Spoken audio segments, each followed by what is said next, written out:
People often ask me, what can I do to get better?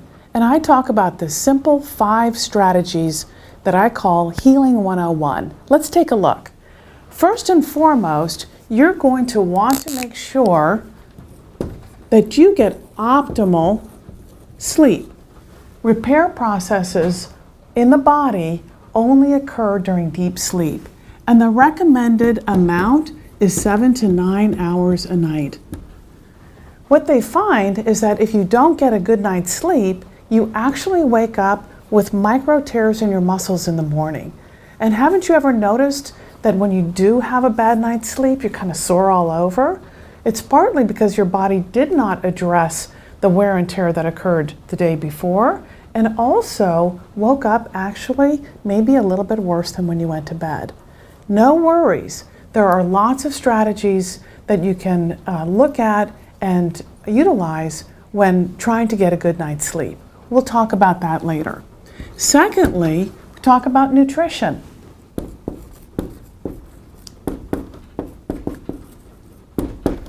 And here I would suggest that you read as much as you can online.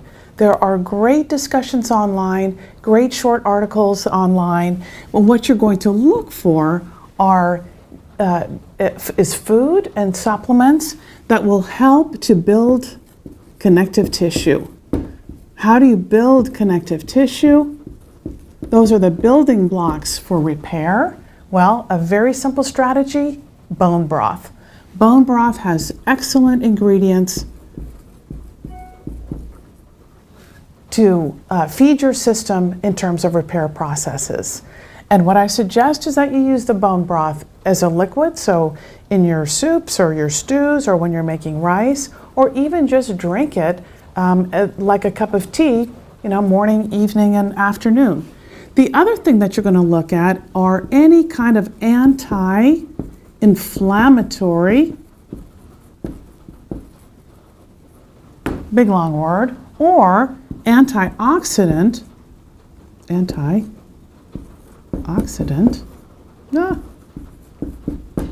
types of foods.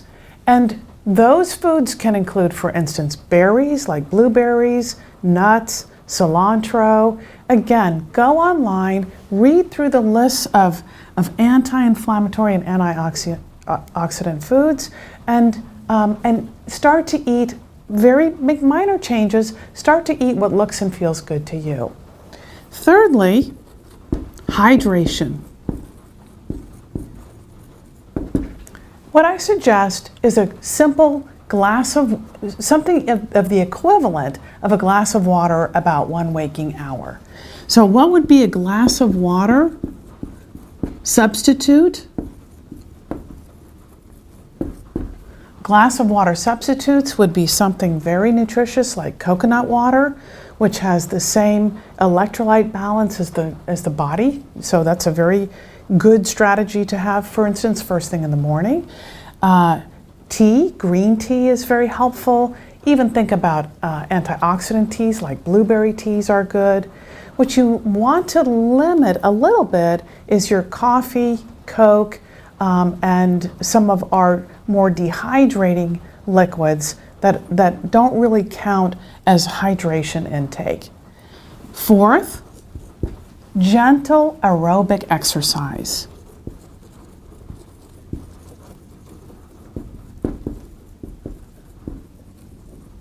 And what gentle exercise is going to do for you, it can be a simple walk, it can be riding a stationary bike, for instance.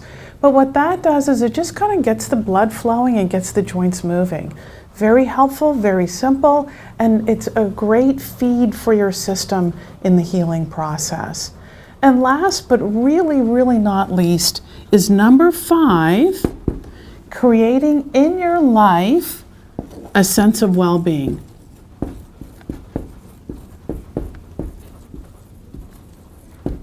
And that sense of well-being could include, and maybe should include, 20 to 30 minutes of an activity that you love to do during the day.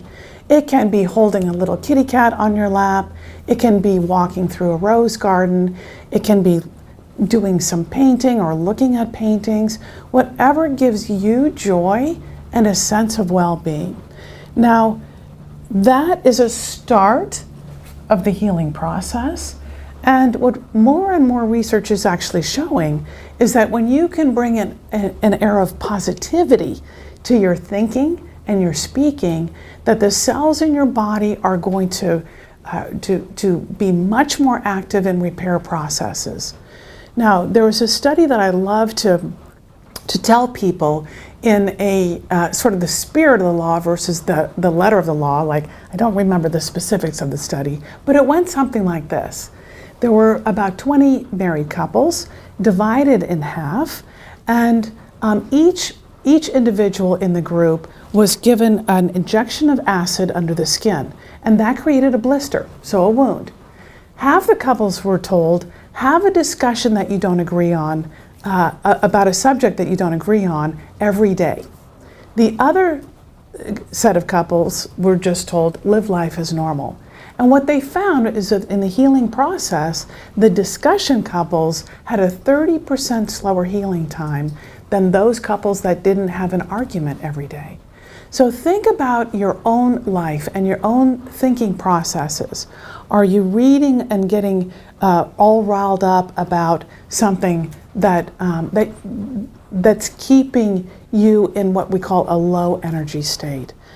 Keep politics to a minimum if you can, keep stress to a minimum, and turn most of your thinking processes into something positive. Then you will be well on your road to recovery.